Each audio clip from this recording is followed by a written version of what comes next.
भी पीते जा रहे हैं, सुई में धागा नहीं फिर भी सीते जा रहे हैं। बड़े आश्चर्य की बात है, बड़े आश्चर्य की बात है कि जीवन में सुख शांति नहीं, फिर भी सुख शांति के लिए जीते जा रहे हैं, फिर भी सुख शांति के लिए जीते जा रहे हैं। हम जिसे कहते हैं सुख, वहां से दुख आता है, क्योंकि एक राजा के राज्य में कुछ लोग पागल हो गए, कुछ लोग पागल हो गए। राजा ने कहा पता लगाओ क्या बात है, इन लोग अचानक अच्छे थे, पागल कैसे हो गए। तो पता चला कि एक कुएं का पानी जो गांव के बाहर सार्वजनिक कुआं था, उस पर 4 लोगों ने पहले दिन पानी पिया, दूसरे पूरे गांव को पानी वहीं से आता था। पूरे गांव में वो तो 4 लोगों की चिंता कर रहा था राजा, और दूसरे दिन पता चला पूरा गांव पागल हो गया। राजा ने पता लगाया, लोगों ने कहा उस कुएं का पानी आज सब लोगों ने पी लिया है, इसलिए सब लोग पागल हो गए। राजा खुशी मनाने लगा, कहा कि बहुत अच्छा रहा कि हमें उस गांव का पानी नहीं पीना पड़ता, हमें उस कुएं का पानी नहीं पीना पड़ता है। अच्छा हुआ कि हमने अपने गांव में, अपने महल में एक कुआं अलग से बनवा लिया था, हम बच्चे रहेंगे।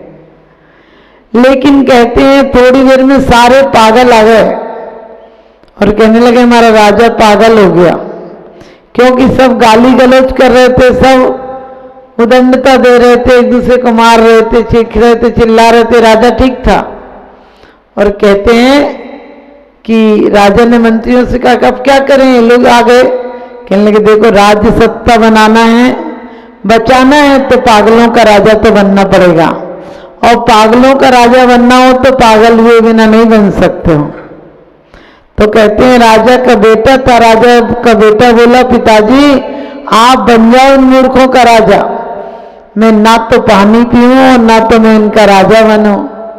लेकिन राजा ने सोचा राज्य सत्ता कैसे छोड़ी जाए, तो बेटा तो सुरंग के माध्यम से बाहर निकल गया।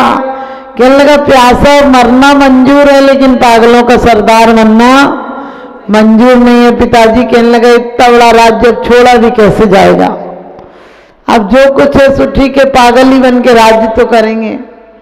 आप समझ गए पागलों का राजा बनना कितना कठिन है। लेकिन राज्य सत्ता का ऐसा लोभ था, कहने लगे चलो पागलों का सही राजा तो बना रहूंगा। और पागलों का राजा बनेगा तो क्या उन जैसी गाली गलौज करना पड़ेगी, उन जैसा बर्ताव करना पड़ेगा, मूर्खों जैसे काम करना पड़ेगा। लेकिन वो राजा बना रहा, राजा ने भी पानी पिया और राजा भी पागल हो गया। हमारी और आप सबकी दशा उस राजा से कम नहीं है, क्योंकि लगता है मूर्खों की टोली इतनी बड़ी है तो इनकी टोली 2-4 चले गए मोक्ष तो जाने दो, 1000-2000 चले गए अरबों की संख्या में तो कहने लगे जाने दो, अपन तो इतने सारे हैं। देखकर कभी कभी भ्रम नहीं होता है। किसी से कहो कि आप स्वाध्याय किया करो, ध्यान किया करो, संयम किया करो, कुछ भी किया करो अच्छे काम, बोले टाइम ही नहीं मिलता है। अब दुनिया भी तो बहुत जरूरी है, दुनिया में रहकर ये सब कहाँ चलता है। हमने कही दुनिया पागलों की बस्ती है, ये भेड़ों की बस्ती है, इस भीड़ में चलोगे तो भेड़ हो जाओगे।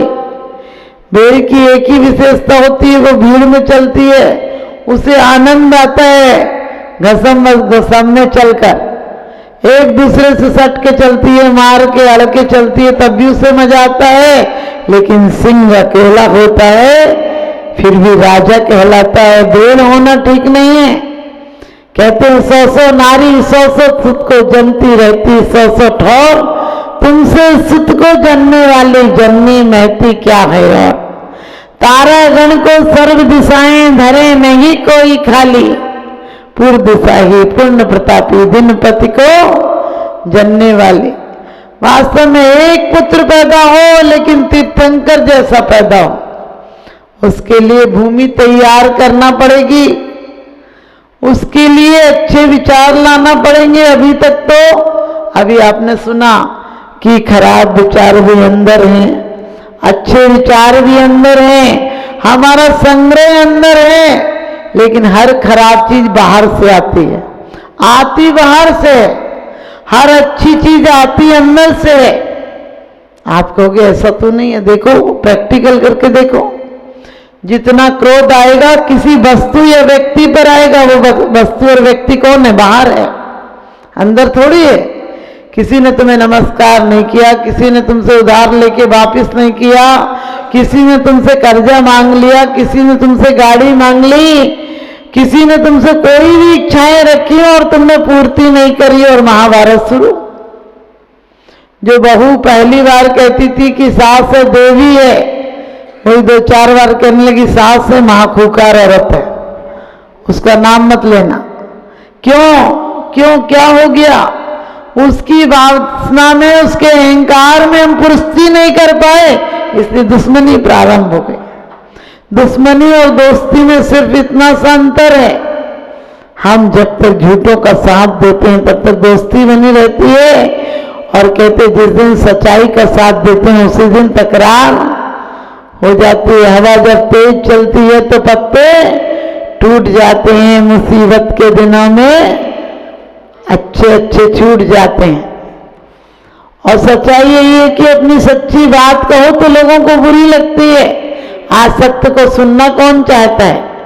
सत्य सुनने में बड़ी कठिनाई होती है। सत्य सुनाया जाए तो आदमी कान बंद कर लेता है। यही तो हालत है। आत्म हित हेतु विराग ज्ञान ते लखे आपको कष्टदान। पूज्य इस्पात स्वामी स्टोपेस में कहते भी हैं कि जो आत्मा के हित की चीजें हैं वो शरीर को पुष्ट नहीं करती हैं, और जो शरीर को पुष्ट करती हैं वो आत्मा के हित की नहीं है। पंचेंद्रिय के विषय शरीर को पुष्ट करते हैं, मन को आनंद देते हैं, लेकिन आत्मा को आनंद नहीं दे पाते हैं। आत्मा तो जब संतुष्ट होती है तो मुझे सुख से होती है, हम आत्मा तक पहुंचते ही नहीं है। हम आत्मा की सिर्फ बात करते हैं। मैंने कहा था हर बुरी चीज बाहर से आती है, वो चाहे परिग्रह ले लो, चाहे कसाएं ले लो, चाहे व्यसन ले लो, चाहे कोई भी कुरीति ले लो, सब बाहर से आती है। क्रोध है, घृणा है, द्वेष है, सब कहां से आता है? बाहर से आता है, दूसरों के प्रति आता है। जिस दिन हम क्रोध पर क्रोध करना सीख जाएंगे उस दिन क्रोध आना ही बंद कर देगा। हम क्रोध को बड़े सम्मान से बुलाते हैं।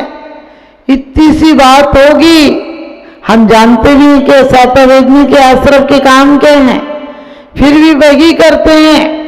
जरा सी बात हो जाएगी तिल का ताड़ बना देंगे, हो गई ना, जो कुछ हो गया। घर तो एक सराय खाने की तरह है। हमें कैसे रहना चाहिए? दुनिया में रहता हूं तलबदार नहीं हूं, दुनिया में रहता हूं तलबदार नहीं हूं, और बाजार से गुजरा हूं खरीदार नहीं हूं, बाजार से गुजरा हूं खरीदार नहीं हूं।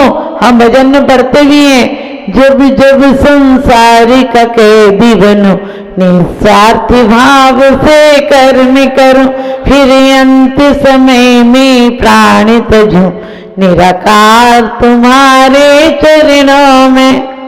जब जब संसार का कैदी बनो, मेरे कर्मों का फल है कि मुझे संसार में अभी तक भटकना पड़ रहा है। एक बार भी यदि समाधि कर ली होती तो भटकना नहीं पड़ता। आपको कहा था जो जो बाहर से आता है उसे हम रोक सकते हैं, जो जो बुराई लाता है उसे हम रोक सकते हैं, लेकिन रोकने का प्रयास कब होगा? जब बुद्धिमान होंगे तो। भटकती है हवस दिन रात सोने की दुकानों में, भटकती है हवस दिन रात सोने की दुकानों में, और गरीबी कान छिंदवा करके तिनका डाल देती है। जिन्हें पता है कि हम भूखे भी आनंद से रह लेते हैं, 1-2 दिन खाना नहीं मिलेगा तो भी चलता है, हमारी पूजा पाठ आराधना उपासना नहीं छूटना चाहिए। उन्हें खाना नहीं मिलेगा तो उन्हें फर्क नहीं पड़ेगा। उन्हें सम्मान, जिसमें सम्मान अपमान जानता है कि झूठा सम्मान मिलता है। अपन से कोई कहता आप बहुत अच्छी हो, अंदर देखो क्या है, ऊपर से सफेद और अंदर से काला है। ऑटो पर हंसी और बाहर, ऑटो पर हंसी और अंदर में क्या दिवाला है, और दिखावा इतना बढ़ गया है कि तिजोरी तो खाली, बाहर से ताला है। ऐसी जिंदगी हो गई है। बाहर से हम इतने अच्छे दिखते हैं कि हमसे कोई जैसा होगा ही नहीं। हम भगवान से मांगते भी क्या हैं? मांगते हैं कि दुनिया का सबसे बड़ा आदमी बना देना। हम कथा तो राम की करते हैं और काम रावण के करते हैं। बिल्कुल अंदर झांक कर देखना, पांचों पाप हमसे होते हैं। हमसे क्या होते हैं? हम करते हैं, कोई कराते है क्या? लोग कहते भगवान जो कराएगा सो। जब कोई बुरा काम हो जाए बोले भगवान ने बड़ा बुरा किया। हाँ, कोई मर जाए तो बोले भगवान ने मार दिया। भगवान को ऐसा नहीं करना चाहिए। अरे राम ने मारे काऊ को, ना हत्यारे राम आप ऐसे मर जाते हैं कर कर खोटे काम। एक बार अच्छे काम करके तो देखो, दीर्घायु हो गए, संपत्तिवान हो गए, कुल ऐसे वैभव विद्धि सब कुछ बढ़ेगा। और कहते हैं कभी अल्पायु नहीं होगे, कभी दरिद्र नहीं होगे, कभी कोई विकलांग नहीं होगे, कभी स्थावर में पैदा नहीं होगे, कभी त्रियंचों में पैदा नहीं होगे और कभी नरक नहीं जाओगे। एक बार अच्छी बातें अपना कर तो देखो। लेकिन नहीं, हम वो ही काम करते हैं जो जन्मों से करते आ रहे हैं और अभी भी उसी की तैयारी है। हम कितनी भी पूजन पाठ कर लें, लेकिन अंतरंग से जब तक भयभीति नहीं होगी, क्या कर आप लोग पढ़ते हैं कि 16 कारण भावनाओं को जो भाते हैं वो तीर्थंकर बन जाते हैं। 16 कारण भावनाओं में से कभी एक भी भावना भाई है क्या? आपको पता, दर्शन, विशुद्धि, विनय, संपन्नता, शील, वृत्ति, स्मृतिचार, एक भी भालो तो 16 अपने आप चली आती हैं।